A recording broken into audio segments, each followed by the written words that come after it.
Today we've got about a 10-minute video on appetizers, fried green tomatoes, onion strings, cheese fries, wings, and French onion soup. And we're going to start with something on fried green tomatoes of what not to do.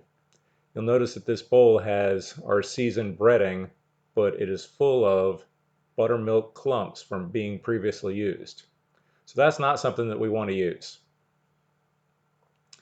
And you're going to see that if we do try to use that, and put green tomatoes in there and try to bread them, that it's going to come out not even and not stuck, and that's not going to turn out good at all.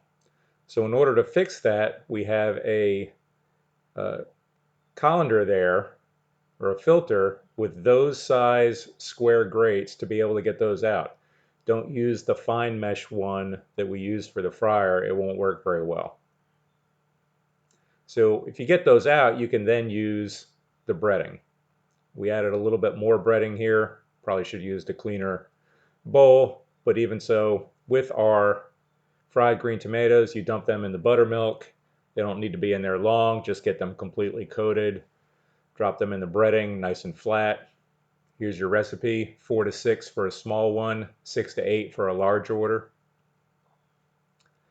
Then put the breading on top, kind of gently, and then maybe even put some pressure on them to make sure that they really adhere. And just to show you, we're putting them on a plate, but you don't need to do this. You can take them directly from the bowl into the fryer if you've shaken off as much breading as you can. Drop them in the fryer. Notice that they're nice, evenly, fully coated. And they're generally going to take about 2 minutes. And when they're done, lift them up, let them drain a little bit. You'll see some grease dropping on the bottom there. You can either dump them in a Save-A-Day or pull them out individually with some tongs, as you're going to see here. Notice how evenly coated, golden brown they are. You're going to put them on a small oval plate with some leaflets underneath it. Layer them nice and neatly like this. Add lemon horse, that's usually on the server side of the window. Notice here we've got 5 for a small order. For this size, 5 is about right. If they were smaller, you could go to 6. If they were really large, then you could go to 4. Same principle applies for doing larger ones. Now we have onion strings. I'll show you 2 5-ounce bags here. A small order is 1 full bag, a large order is 2 full bags, or a side item for a sandwich like a hamburger is half a bag. So to begin with, we're going to demonstrate just half a bag here. So you're going to have to estimate pulling out half a bag. Notice these onion strings are cut really fine and small, thin. We drop them in the water just briefly, shake off the excess water, and these go in the seasoned flour, not the seasoned breading. So this is white flour with just salt and pepper. Mix that up, get them completely coated. It doesn't take much. Fryer, key part here is to shake off as much flour as you can before you drop them into the grease. Also, don't clump them into one area. Try to spread them out in the fryer basket as much as you can. With the clean grease here, you can still see how much flour flies off of these things, so get as much off as you can.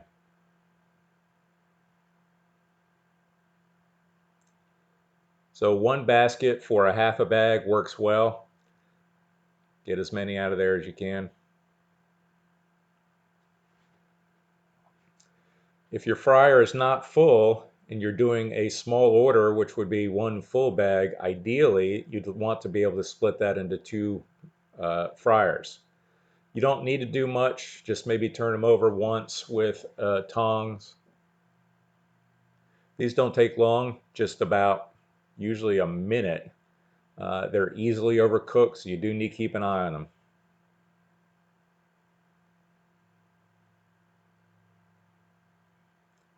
So if we were doing a small order and had that full bag, again, in order to keep them separated, best if possible to use a second basket. If you were doing a large order, you definitely need 2 baskets.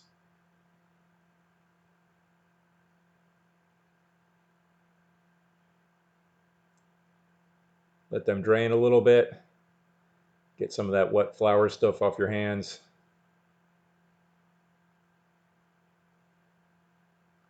Into a save-a-day. Notice the nice brown golden color and how they're separated. And if you were doing a small side order for a hamburger or a chicken sandwich, this is all you need to do.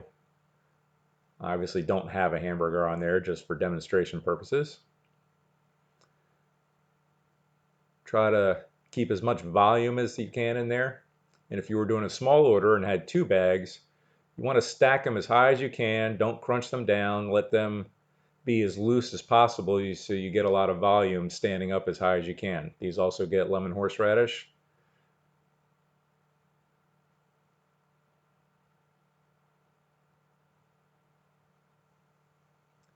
Same principle applies. You want to sift out the things that got left in there.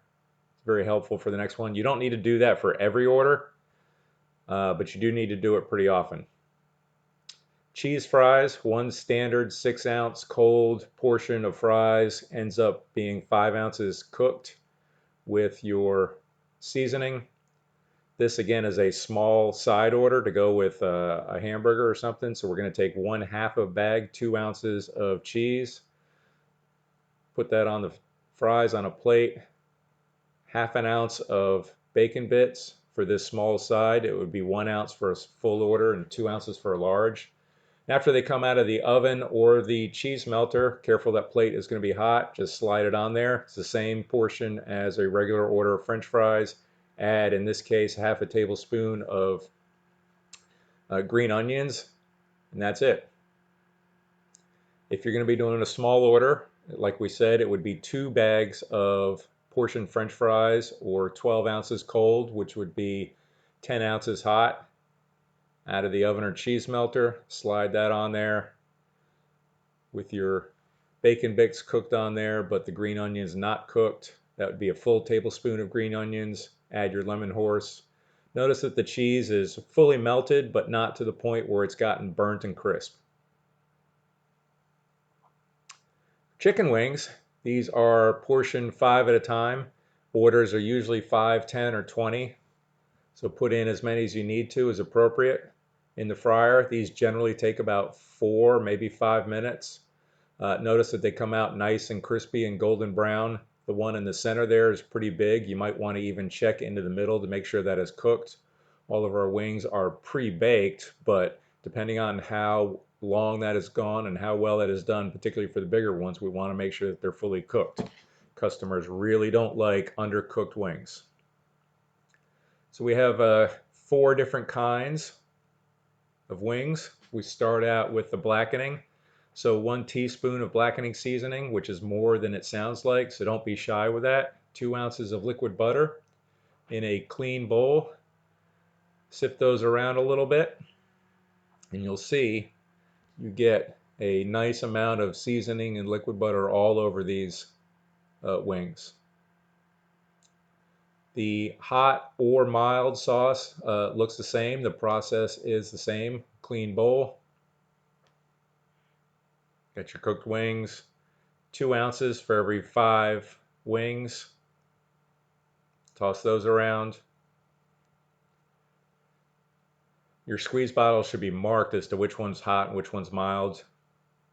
And the same process for barbecue wings. Wings are going to go in a basket with a red checked liner. The blue cheese and celery is optional. You'll see that on your check. Depending on the restaurant, you may be doing that behind the line, or the servers may be doing it on the other side of the line. Lastly, French onion soup. Of course, make sure it's hot, and we want a even good amount of onions in every bowl or cup. About a thumbnail below the rim is a good portion for this. And again, you can see a good amount of onions and the right color to that soup.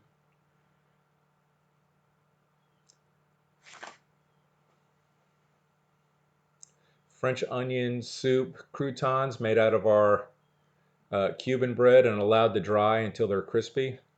A cup gets 1 slice of provolone that I'm obviously having a hard time getting on there.